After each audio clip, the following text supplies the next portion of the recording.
നമ്മുടെ ലോകത്ത് നടക്കുന്ന നടപാടുന്ന എന്തുവാ? സമാധാനമില്ല. മക്കളെയും കൊണ്ട് സമാധാനമില്ല, മാതാപിതാക്കളെ കൊണ്ട് സമാധാനമില്ല, മാതാപിതാക്കളെ കൊണ്ട് അനാഥാലയത്തിലും നമ്മുടെ സുഖജീവിതങ്ങൾ കൊണ്ട് അപ്പനും അമ്മയും മക്കളുമാണ്. ഈ മക്കളെ എങ്ങോട്ടാണ് പോകുന്നത്? ഈ അടിസ്ഥാനം എന്ത് മാതാപിതാക്കൾക്ക് ഈ മക്കൾക്ക് വേണ്ടി എന്താണ് കൊടുക്കാൻ പറ്റുന്നത്? നല്ല വഴികളെ തിരഞ്ഞെടുക്കാൻ നമുക്ക് എങ്ങനെ പറയാൻ പറ്റും? നമ്മൾ ശരിയാ, മാതാപിതാക്കൾ ശരിയാണോ? കാളതൻ്റെ ഉടയവനെയും കഴുതൻ്റെ യജമാൻ്റെ കൊടുത്തു എന്നെ അറിയാത്ത ജനമാണ്. മുമ്പേ ഗമിച്ചിടും ഗോതൻ പിൻപേ ഗമിച്ചിടും ബഹു ഗോക്കളെല്ലാം എന്ന് പറഞ്ഞു. അന്നേരം മുന്നേ പോകുന്ന പശുക്കളുടെ കൂടെ നമ്മളും പോകുന്നത്.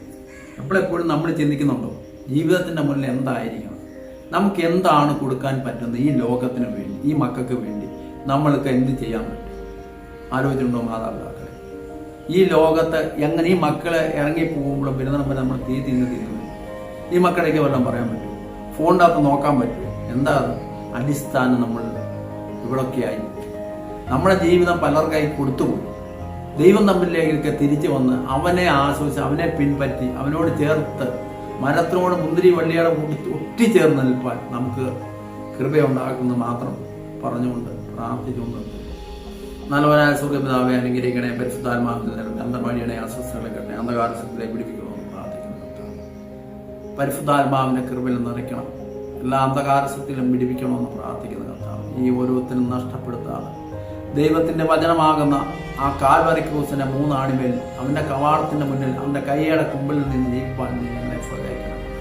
ഇന്ന് ദൈവമേ സമാധാനമില്ലാത്ത കാലം, സാത്താൻ ഭരിക്കുന്ന കാലം, മാതാപിതാക്കളെയോ മക്കളെയോ നോക്കാനുള്ള സമയമില്ല.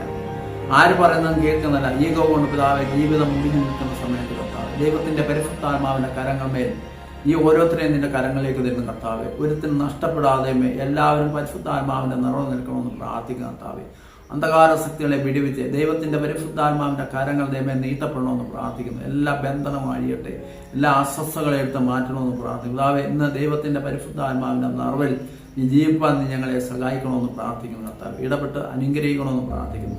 എല്ലാ അസ്വസ്ഥകളും എടുത്തു മാറ്റി ദൈവമേ ഇന്ന് ആഹാരമില്ലാതെ, വസ്ത്രമില്ലാതെ, സമാധാനമില്ലാതെ, സന്തോഷമില്ലാതെ രോഗിയായിട്ട് കിടക്കുന്ന എല്ലാ മക്കളെയും നിന്റെ കരങ്ങളിലേക്ക് തരുന്ന ആരുമില്ലാതെ നോക്കുവാൻ, എന്നെ നോക്കാൻ ആരുമില്ല എന്ന് സങ്കടപ്പെടുന്ന എല്ലാ മാതാപിതാക്കളെയും ഉദാവെ ദൈവമാകുന്ന അപ്പനെയും അമ്മയും സ്വീകരിച്ച് അവന്റെ കരങ്ങളിൽ താണിരുന്ന് പ്രാർത്ഥിക്കുവാൻ ഈ മക്കൾക്ക് ഒരുക്കണമെന്ന് പ്രാർത്ഥിക്കുന്നു. ഒരു നേരത്തെ ആഹാരമില്ല, വസ്ത്രമില്ലാത്ത എല്ലാ മക്കളെയും നിന്റെ കാര്യം പരിശുദ്ധാത്മാവ് കൊണ്ട് നിറയ്ക്കണമേ. ബന്ധനം വഴിയണേ, അസ്വസ്ഥകളെ കട്ടണേ, അന്ധകാരങ്ങളെ പിടിപ്പിക്കണമെന്ന് പ്രാർത്ഥിക്കുന്നു. ദൈവത്തിന്റെ പരിശുദ്ധാത്മാവിന്റെ കരങ്ങൾ ദൈവമേ നീട്ടപ്പെടുമ്പോൾ, ദൈവത്തിന്റെ അന്ധകാര ശക്തികളെ എടുത്തു മാറ്റുമ്പോൾ ദൈവത്തിന്റെ എല്ലാ പരിശുദ്ധാത്മാവിന്റെ നിറവിൽ നിറഞ്ഞ് ഇരിപ്പാൻ ഇവരെ ഒരുക്കണമെന്ന് പ്രാർത്ഥിക്കുന്നു. ദൈവമേ ഞങ്ങളുടെ പോക്കിലെ വരവിലെ നീ കൂടെ ഇരിക്കണം. ദൈവമേ ഞങ്ങളുടെ വാക്ക് അറിഞ്ഞോ അറിയാതെ പറഞ്ഞ എല്ലാ കുറ്റങ്ങളും ക്ഷമിച്ച് ദൈവത്തിന്റെ പരിശുദ്ധാത്മാവിന്റെ അഭിഷേകം കൊണ്ട് നിറയ്ക്കുക.